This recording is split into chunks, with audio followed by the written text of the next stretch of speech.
Welcome, everyone, to The Deep Dive, the place where we take stacks of information articles, research, critical reviews, and distill them down to the absolute essential insights. We give you the facts you need, the connections you might have missed, and, well, the deep analysis that explains why certain figures don't just succeed, but fundamentally change the industries they inhabit. And today, we are embarking on a deep dive into an artist whose entire career, really for 20 years now, has been a masterclass in calculated chaos and radical reinvention. Yeah. We are examining the file of Stefani Angelina Germanotta, universally known, of course, as Lady Gaga, a cultural chameleon, an industrial powerhouse, and as we'll argue today, perhaps the most disciplined performance artist of her generation. Okay, let's unpack this immediately, because when we talk about versatility, her curriculum vitae is it's unparalleled. It really is. We are not just analyzing a pop star who had a moment. We are looking at an individual who is simultaneously one of the best-selling music artists of all time, with estimated sales of, 124 million records? That's the number. And a major film actress, a serious philanthropist, and a successful entrepreneur. The entire entertainment landscape, from the basement club to the Oscars stage, it all feels like her domain. That holistic scope is what defines her legacy already. Mm-hmm. I mean, when major publications like Billboard and Rolling Stone assess the greatest artists in history, she consistently appears near the top. Mm-hmm. And that ranking, it speaks not only to her commercial appeal, her ability to sell tickets and records, but to a deeper, enduring critical relevance that, honestly, few of her peers share. So our mission today is to follow that multifaceted career path and discover the consistent thread running through it. Yeah. How does one person achieve monumental success, bouncing between maximalist electropop, stripped-down jazz standards with Tony Bennett, country-tinged soft rock, and then pivot to method acting in prestige dramas? It's an incredible range. We believe the answer lies in her training, the foundational DNA of performance art and rigorous theatrical discipline that connects every single one of these seemingly disparate projects. And to frame that versatility, we can start with the raw metrics. She's responsible for 7 #1 albums and 6 #1 songs on the U.S. charts. That right there establishes her solid presence within the mainstream pop machine. But here's where the unique power of her appeal becomes evident. She is the only female artist in history with 4 singles that have individually sold 10 million copies or more globally. Wow. Think about that span. We're talking about just Dance and Poker Face, from her early dance pop period, a high-concept spectacle of Bad Romance, and then a decade later, the acoustic, emotionally vulnerable ballad Shallow. The sheer distance between those tracks, stylistically and thematically, it just highlights her ability to dominate completely different cultural spaces. Exactly. And the ultimate proof of this genre fluidity came in 2019, when she secured what is often called the quadruple crown. The quadruple crown. You have to explain that for the listener because it truly is an unheard of feat. It's the ultimate crossover achievement. She became the first woman to win an Academy Award, a BAFTA, a Golden Globe, and a Grammy Award in a single year. In 1 year? In 1 year. All of them related to her groundbreaking work on the film A Star is Born. This isn't simply winning a music award and a film award.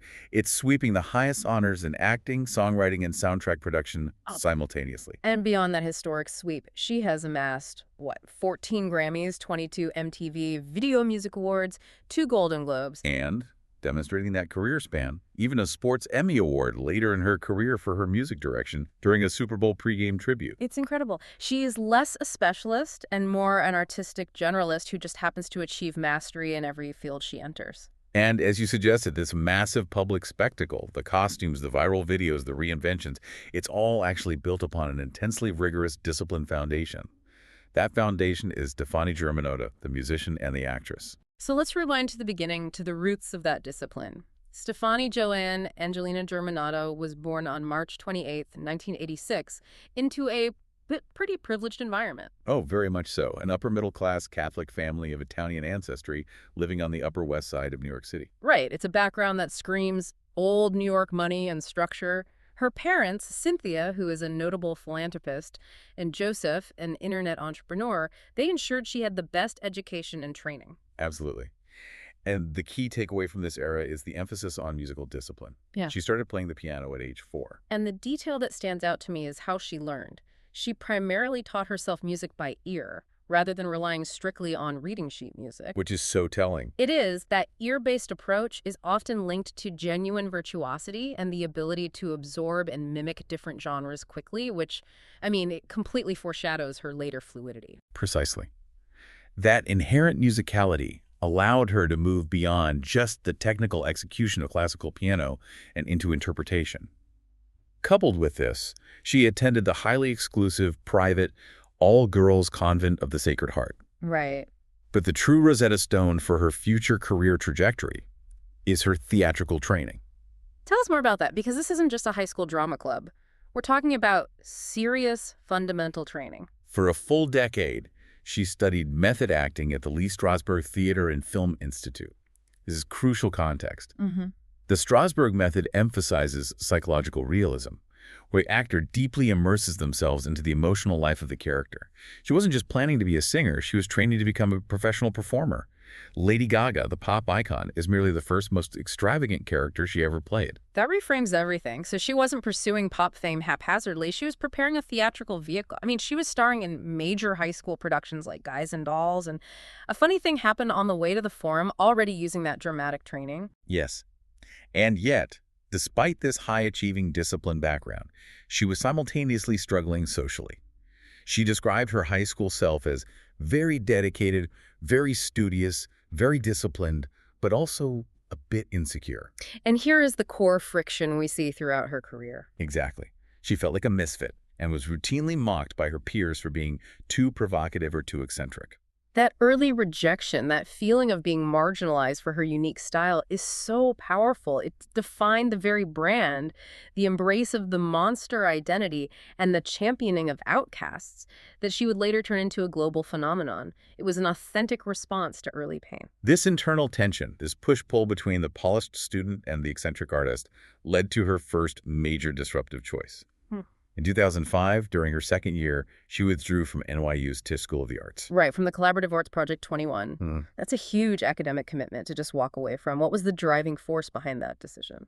It was pure artistic urgency. She felt the structured academic environment was hindering her creative output. She was already intellectually framing her artistry, writing essays on art theory, religion, social issues, even pop artists like Damien Hirst. But she needed the freedom of the real-world stage. She was ready. She was ready to transition from studying performance to becoming the performance. And before she fully transitioned, we find these wonderful, almost surreal early screen credits that confirm her long-held acting ambition. They're great little finds. It's hard to believe she had a background appearance in the 2000 music video for AC/DC's Stiff Upper Lip. A blink-and-you-miss-it moment, certainly.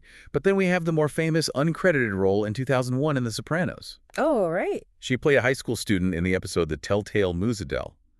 These early cameos are a great reminder that film and television were always a parallel ambition, not some late career pivot. So she leaves NYU, returns home briefly, but quickly plunges into the gritty, dynamic downtown scene of the Lower East Side. This is where Stefani Germanotta begins to synthesize her training into the character of Lady Gaga. Exactly. She embraced the neo-burlesque shows, which she saw as a bastion of freedom and raw expression, allowing her to test the boundaries of costume and sexuality. This period provided the real-world lab for her performance persona. And it's in this period, around 2006, that the naming anecdote occurs, that critical turning point. Yes. She began collaborating with producer Rob Fusari, and he was the one who coined the name, inspired by Queen's Radio Gaga. I love this story. The story, which has since entered music legend, is that the final version, Lady Gaga, resulted from a simple, almost accidental technical glitch. Fusari claimed his spell checker auto-corrected radio to lady in a text message. It's fascinatingly appropriate that the moniker for an artist obsessed with technology, artifice, and pop history originated from an electronic mistake. It's perfect. But the path was still bumpy. She signed to Def Jam in September 2006, only to be dropped 3 months later. That early, sharp rejection must have been devastating. Oh, I'm sure. But it was a vital crucible for her character development, though. That rejection forced the discipline of her theatrical training to kick in. She realized the persona had to be bigger, bolder, and more theatrical to survive the ruthless pop machine. And that's when she met performance artist Lady Starlight. They developed the Lady Gaga and the Starlight Review. Yes, a kind of traveling neo-burlesque show that was a theatrical homage to 1970s variety acts.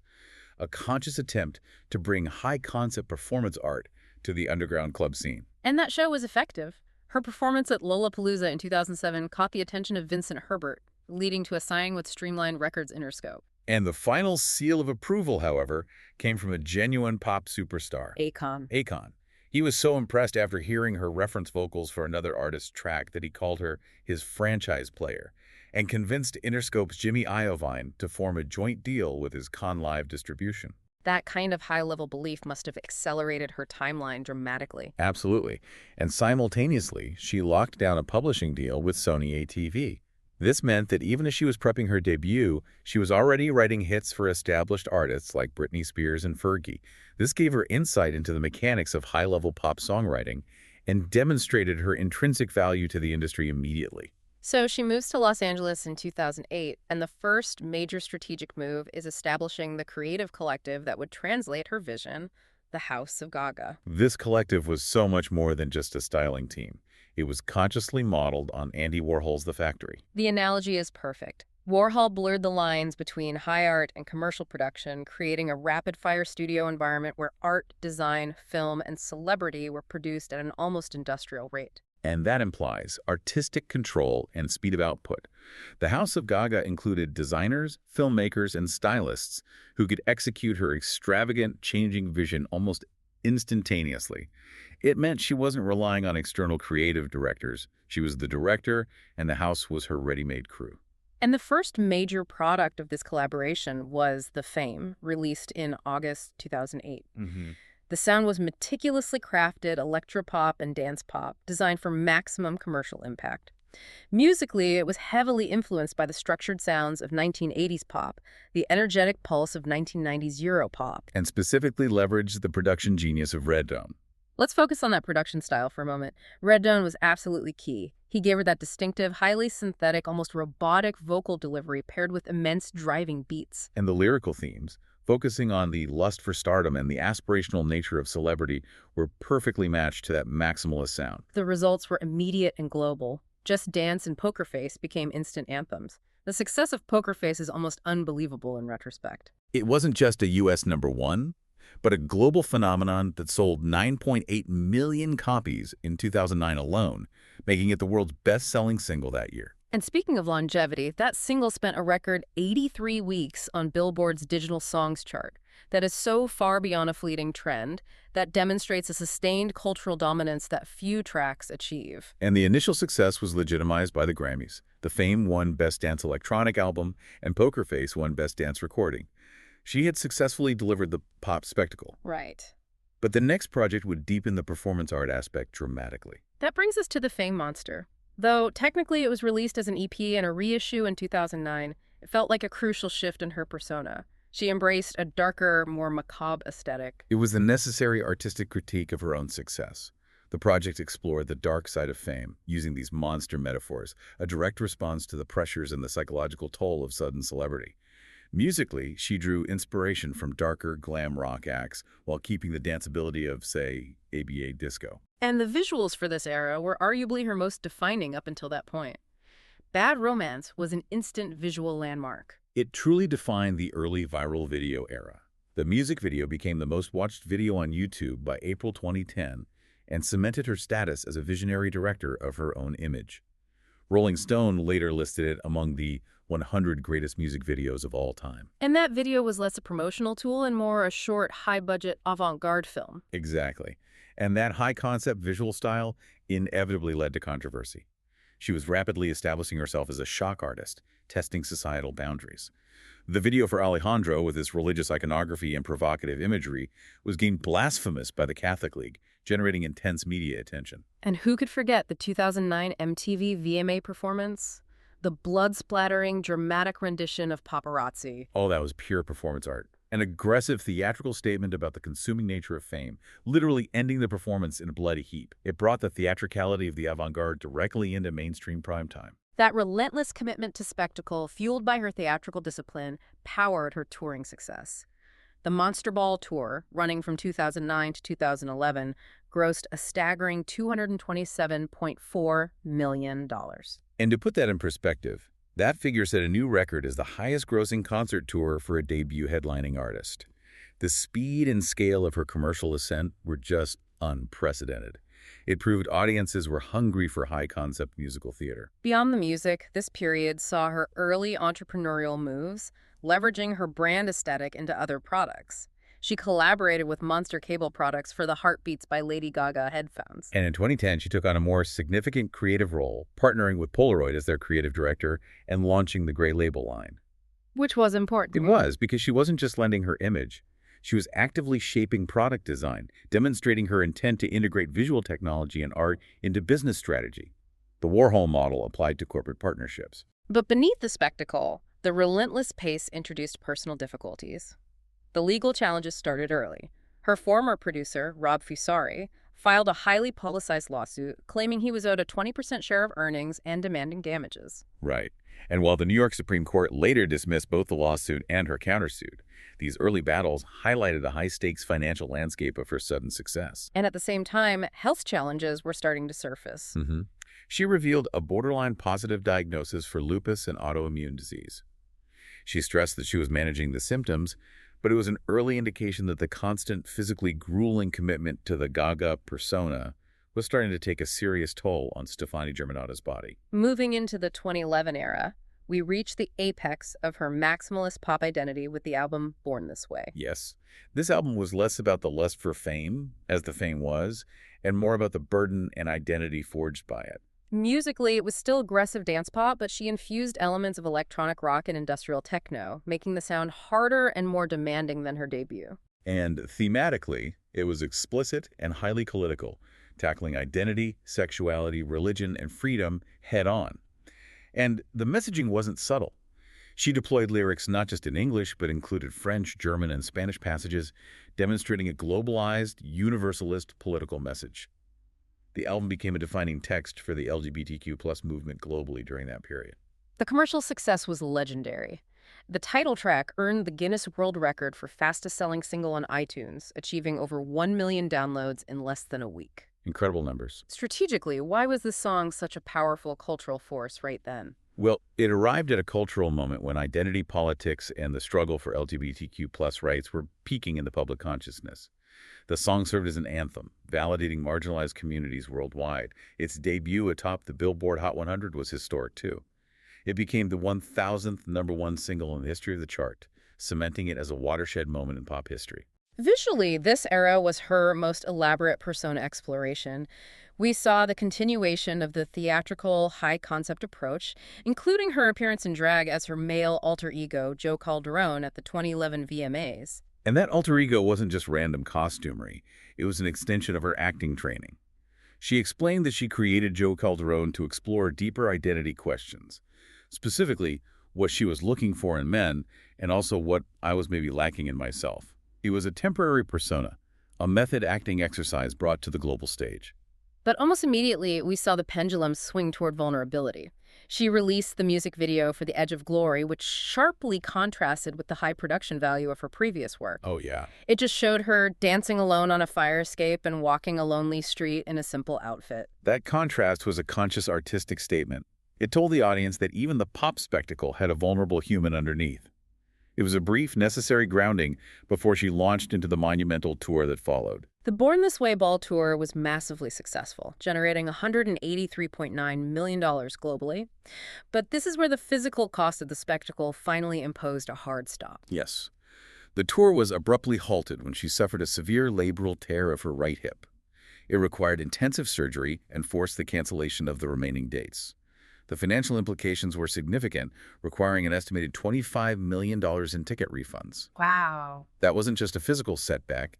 It was a clear signal that the rigorous, relentless physical commitment she demanded of the Gaga persona had reached a temporary financial and biological breaking point. And that physical and financial pressure led directly to the next phase, which was characterized by, well, mixed results. Art Pop, released in 2013. The concept was ambitious, intended to mirror a night at the club, blending R&B, techno, disco, and rock. Lyrically, she aimed for themes of feminism, self-empowerment, and overcoming addiction, intending to create a synthesis of art and pop music. But critically, the album struggled to find its footing. While it debuted at #1, reviews were divided. Some critics praised its danceability, calling it great for dancing, but the overall consensus suggested that the concept felt disconnected. Many critics felt she was focusing too much on her own fame, turning inward when her audience wanted outward spectacle or vulnerability. This period also saw her continue her acting efforts, playing the assassin La Chameleon in Robert Rodriguez's Machete Kills. But perhaps the most significant structural change was a business pivot. The split from longtime manager Troy Carter due to what were cited as creative differences. A managerial shift often signals a major artistic course correction. She soon signed with Bobby Campbell at Artist Nation, and that course correction was radical, surprising everyone who thought they had her figured out. The jazz pivot, cheek to cheek. Right. This is the moment that truly demonstrated her ability to ignore commercial expectations and follow her artistic interests, which were rooted in her childhood piano training. This collaboration with the legendary Tony Bennett, released in 2014, was a genuine shock to the pop landscape. It stemmed from a profound personal friendship and her lifelong fascination with the great American songbook. And Bennett's endorsement was the highest possible validation, calling her, without reservation, the most talented artist I have ever met. And the critics absolutely validated the move. This was the moment the public heard her voice stripped bare of auto-tune and heavy production. Reviewers praised the album, with one noting that it served up the real thing, start to finish, confirming the purity of her vocal talent and her natural affinity for the genre. Commercially, it proved that versatility wasn't just some niche side project. Cheek to Cheek became her third consecutive #1 album on the Billboard 200. And it secured the Grammy for Best Traditional Pop Vocal Album, a major accolade that signaled the music establishment recognized her as a serious, classic vocalist, not just a trend-setting pop star. This entire section, the struggle of art pop, leading into the strategic genius of the jazz album, demonstrates the core thesis. She treats her career like a disciplined theatrical repertory company. If one production closes early or doesn't land critically, she immediately shifts to a completely different genre to showcase a different facet of her training. The success of the jazz album gave her the credibility to embark on a massive image overhaul, defined by serious acting roles and critically acclaimed non-pop performances that garnered immense goodwill. And the foundational moment of this new legitimacy was the 87th Academy Awards in 2015. Her performance of A Sound of Music medley honoring Julie Andrews was a massive cultural event. It really was. Suddenly the world saw the trained contralto, not the meat dress wearer. Exactly. That single performance dominated social media and proved she could execute legacy material with reverence and power. Billboard called it one of her best performances. It was a strategic masterstroke, signaling to Hollywood that she was ready for serious roles. And she realized that childhood goal of becoming a professional actress almost immediately after. She was cast in American Horror Story, Hotel from 2015 to 2016 as the vampire Countess Elizabeth, which won her the Golden Globe for Best Actress in a Miniseries. This is the payoff for that decade of Lee Strasberg training we mentioned way back at the beginning. That award validated her commitment to dramatic performance and proved that her method approach translated successfully to film and television. She also returned for AHS Roanoke the following year. And simultaneously, her activism became more visible and integrated into her professional life. She co-wrote the Oscar-nominated song Till It Happens to You for the documentary The Hunting Ground, which focused on campus sexual assault. But the performance of the song at the Oscars was the true act of advocacy. She was introduced by then Vice President Joe Biden. Right. And she was accompanied on stage by 50 survivors of sexual assault. It was a profoundly powerful public health moment, using the highest profile platform in entertainment to raise awareness and provide validation. The high-stakes, high-profile performances continued into the realm of sports, starting with her stunning rendition of the U.S. national anthem at Super Bowl 50 in 2016, which earned rave reviews for its sheer vocal power and control. But the following year, when she headlined the Super Bowl LI halftime show, she combined her spectacle with genuine technical innovation. The show was a production marvel, featuring the innovative use of hundreds of lighted drones forming various shapes in the sky, the first time robotic aircraft were used in a Super Bowl program. It was a logistical and technical feat that merged performance art with cutting-edge technology. And the scale of the reach was phenomenal. The performance attracted 117.5 million viewers in the U.S., actually exceeding the game's viewership, caused a massive surge in her song downloads, and earned her an Emmy nomination. That's classic Gaga, integrating bleeding-edge technology into mass entertainment to create cultural moments. In the middle of this legitimacy surge, she released her fifth solo album, Joanne, in 2016. Named after her late aunt, the album was another dramatic genre shift, moving into soft rock, country, and folk. A highly personal, stripped-down reflection on her family life and heritage. It was her fourth consecutive U.S. #1 album. However, the accompanying Joanne World Tour was cut short in February 2018. The official reason was chronic pain, which was later revealed to be fibromyalgia, a condition that causes widespread musculoskeletal pain, fatigue, and cognitive issues. This marked a significant period of vulnerability. The physical toll she had been managing since her lupus diagnosis was now forcing a career slowdown. Right, and this struggle was featured prominently in her Netflix documentary Gaga, 5'2", which gave the public an unvarnished, vulnerable look into the physical reality beneath the dazzling costumes. So the Sound of Music performance signaled her legitimacy. Then the 2018 film A Star is Born was the definitive global validation of her acting talent. Without a doubt. She starred as struggling singer Ally alongside Bradley Cooper in the musical romantic drama. And she agreed to the project, in part because she appreciated its frank portrayal of addiction and depression, which resonated with her own public discussions about mental health struggles. Her transformation was complete. She shed the artifice of Gaga, the massive wigs and high fashion, and delivered a raw, grounded performance. Critics offered immense praise for her knockout performance, noting how charismatic and emotionally present she was, without the usual trappings of the pop persona. And the critical accolades poured in. She received Best Actress awards from the National Board of Review and the Critics' Choice Awards, along with nominations for the Academy Award, Golden Globe, and BAFTA.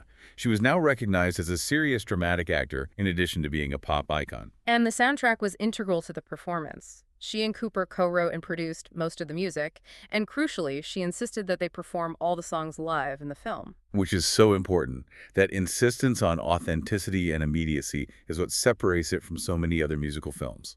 And that commitment to the integrity of the performance paid dividends. The soundtrack debuted at #1 and became a massive commercial success, extending her record for the most Billboard 200 #1s among women in the 2010s. And the lead single, Shallow, just became the definitive song of the year. It really did. Shallow alone swept the major Best Original Song categories, taking home the Oscar, the Golden Globe, the Critics' Choice Award, and the Satellite Award. This is where we return to that historic quadruple crown sweep.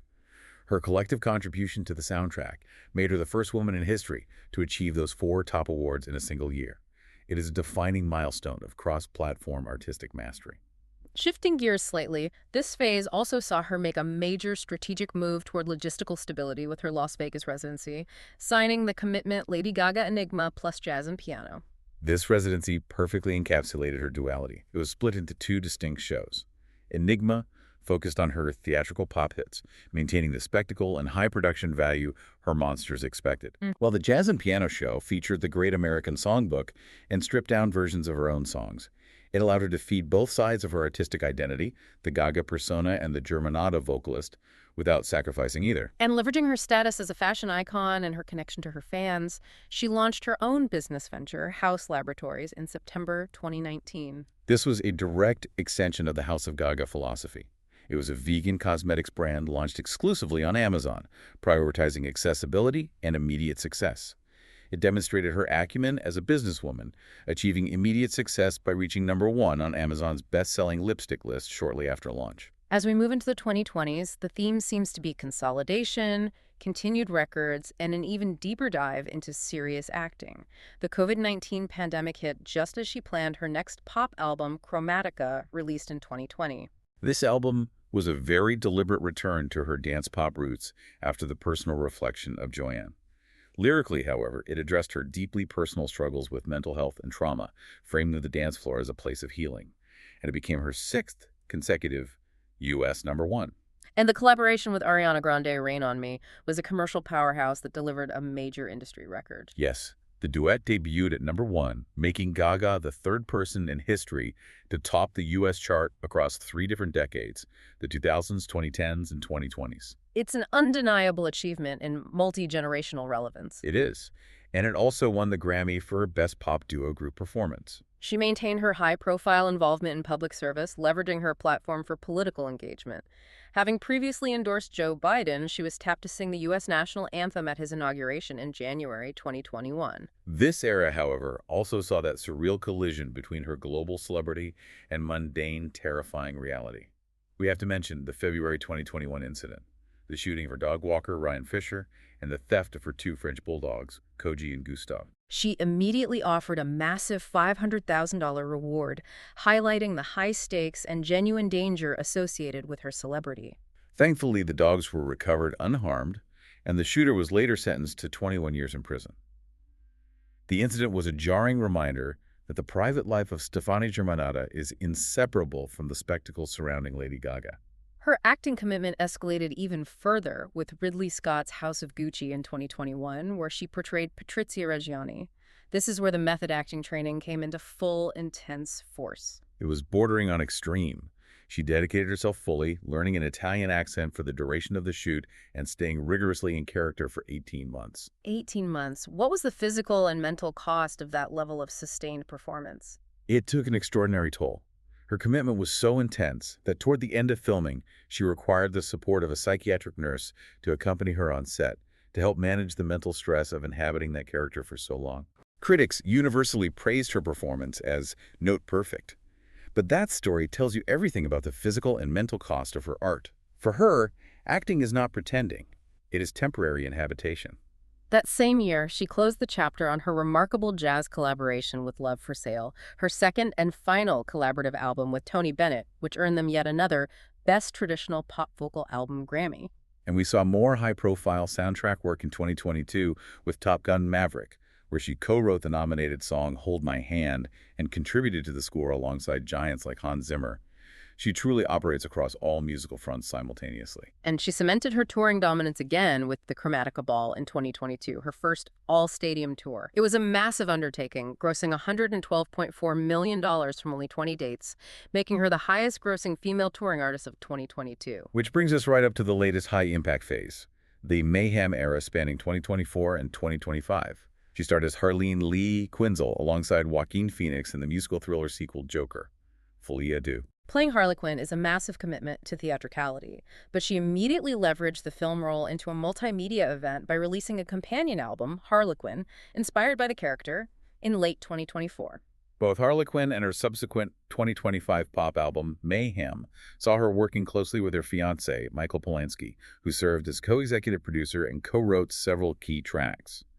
This signals a new phase of personal and professional partnership driving her output. And talk about setting immediate records in this new era. Her duet with Bruno Mars, Die With a Smile, became a global sensation, topping the Billboard Global 200 for 18 weeks. That single cemented a stunning new career record, expanding on her previous multi-decade achievement. She's now the first act to achieve multiple U.S. #1 songs across the 2000s, the 2010s, and the 2020s. That's multi-generational, sustained dominance that is just unparalleled in modern music. And finally, she absolutely redefined live performance attendance records. To promote Mayhem, she performed a free promotional concert at Copacabana Beach, Rio de Janeiro. This wasn't just a big concert. It set a new record for the most attended concert by a female artist, with estimates ranging from 2.1 to 2.5 million attendees. That scale, that ability to command a crowd of millions, demonstrates that even after a career built on spectacle, she can still find ways to generate absolutely unprecedented global events. Okay, let's pivot now and talk about the inner engine driving all this, the artistry itself, which is built on wildly eclectic influences that she successfully synthesizes. The list shows the breadth of her performance study. She draws heavily from dance pop singers like Madonna, Michael Jackson, Janet Jackson, and Christina Aguilera for the structure and choreography. Then you have the dramatic, theatrical influence of glam rock artists like David Bowie and Freddie Mercury, who fundamentally shaped her view of celebrity as costume. But what's fascinating is how she integrates elements of musical aggression. She has cited heavy metal acts as key influences, including Iron Maiden and Black Sabbath, channeling the volume, attitude, and raw power of metal through the polished structure of dance pop. It's a synthesis of high theater, raw power, and commercial pop structure. And this leads us to the critical revelation about her creative process, the role of synesthesia. Right. She experiences synesthesia, a neurological phenomenon where the stimulation of one sensory pathway leads to automatic involuntary experiences in a second one. In her case, she sees colors while making music. She describes music as assembling in my brain and becoming a full piece of color, with every song being a different shade. This is why her music is inherently visual. For her, the sound is the fashion, the costume, the video. It's all part of the same sensory piece, explaining the absolute necessity of the House of Gaga to execute that visual soundscape. When we look at her voice, technically she's a contralto with a vast range, but critics often point out that her artistry relies on nuance rather than lung power. And she has this core belief that grounds her high-concept ambitions.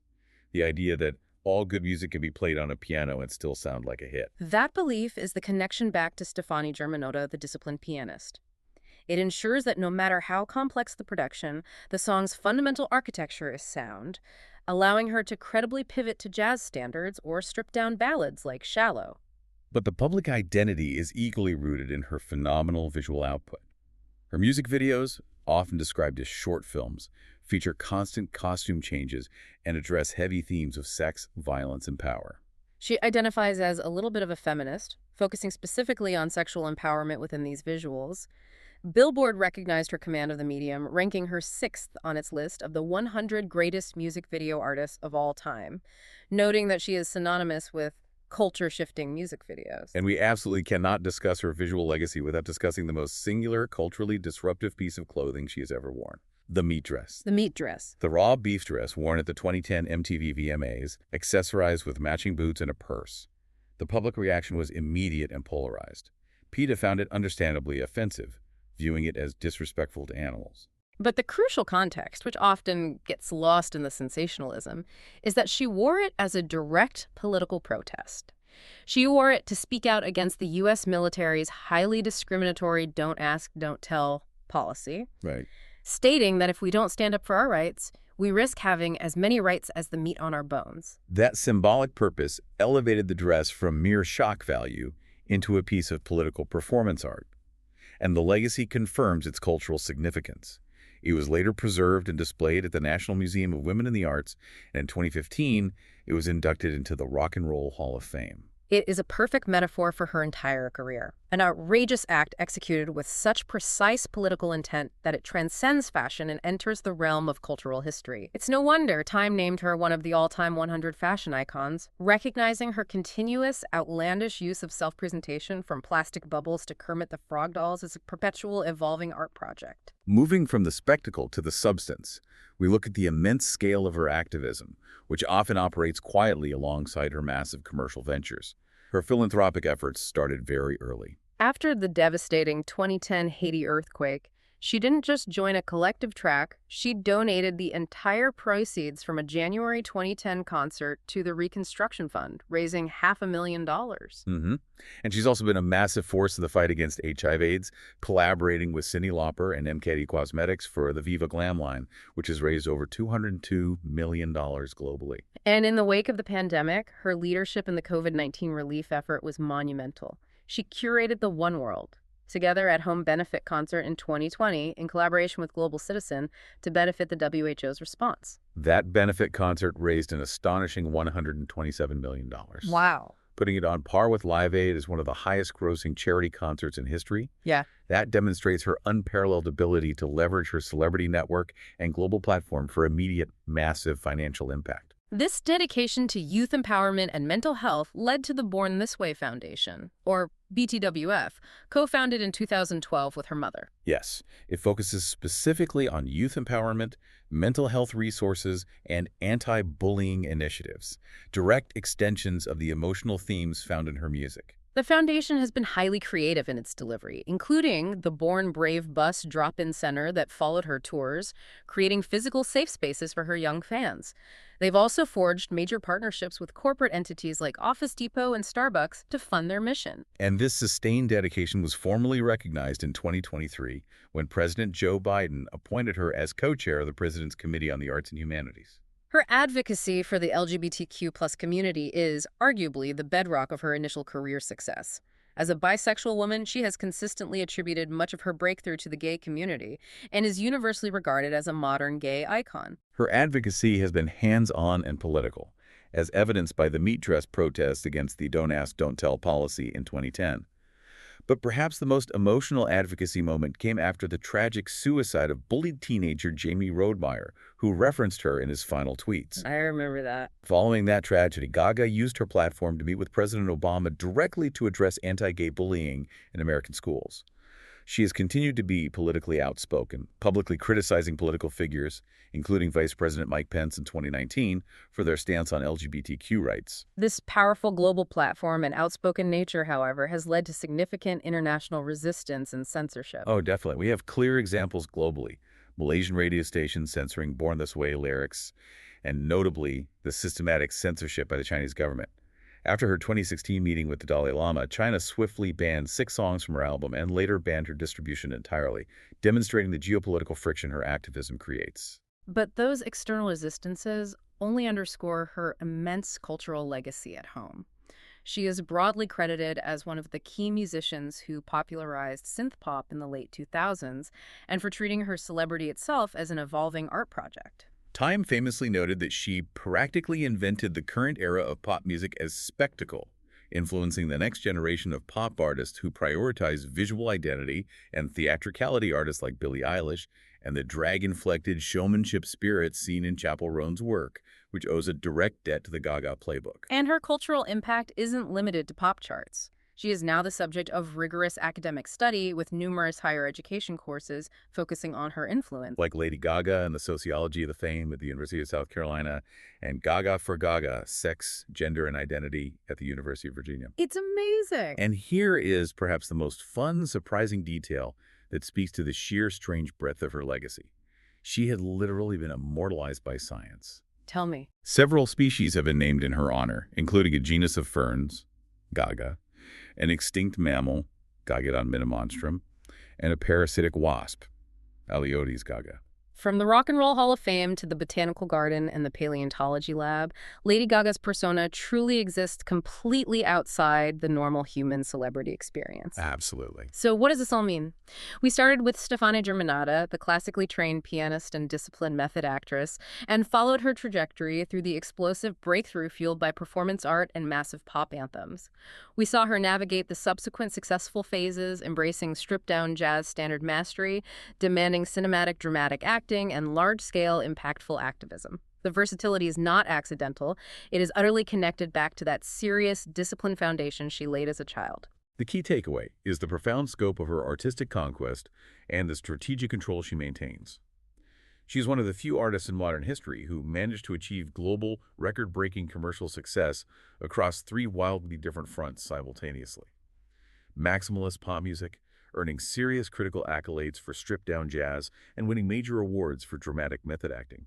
She has proven over and over that she doesn't need the costume, the shocking visual, or the controversy to command attention, yet she still chooses to employ them when the art or the political message demands that level of disruptive spectacle. That brings us to our final provocative thought for you to mull over. Consider this. If Stefani Joanne Angelina Germanotta had maintained the quiet, dedicated, perhaps even insecure persona she described from her high school days, would we have seen the same cultural impact, or was the public friction she intentionally created through her outlandish image, the fashion, the controversy, the monster, the essential ingredient, was that deliberate, disruptive eccentricity the necessary vehicle that allowed her deep activism and serious artistry to finally resonate so profoundly with the global audience? She was mocked for being too eccentric early on.